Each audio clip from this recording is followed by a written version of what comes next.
Now we need to cut these rear fender supports off. It would obviously be a little difficult to make a good looking bobber with those on there. So we're going to cut them off right here on both sides. Now the way I did this is I marked it on the base on that inner brace inside there, because you don't want to cut into that if you don't have to, because it's too thick right there. So if we cut above that brace, then it'll be much easier. So what I did is I'll zoom in here. Okay, you can see this thicker part right here. Okay, what I did is let me zoom back. Okay, I put tape on this inside, just along that top edge of that little brace, and then I matched the tape on this side. That way when I cut along there, it won't cut into that extra thick part.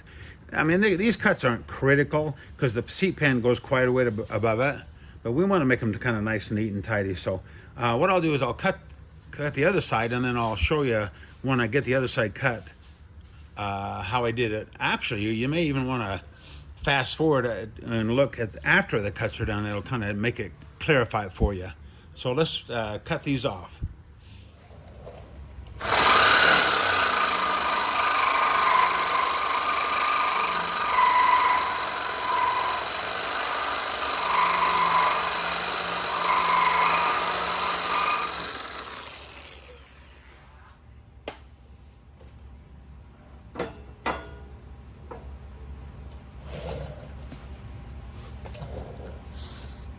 And there it is.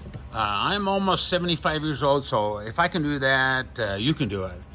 What I did is I used a combination of a cutoff saw and a sawzall.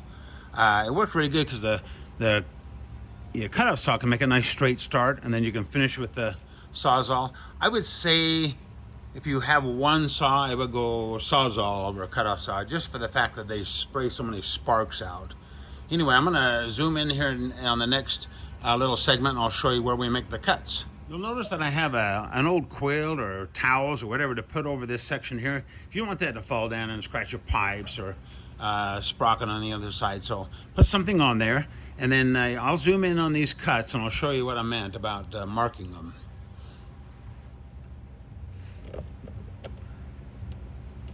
See, the cut ended up about right above that extra piece of metal there. That way you don't want to cut into that because it takes too long. So kind of mark it and cut it there. And this is not super critical. And then what I'm going to do, I'm going to file the little burrs off, and I'm going to paint these. They won't really show, but I'm going to paint them with some black paint just so they won't rust. And I think this is kind of the one part of the installation that people kind of dread the most. But once you cut those, piece of cake after that.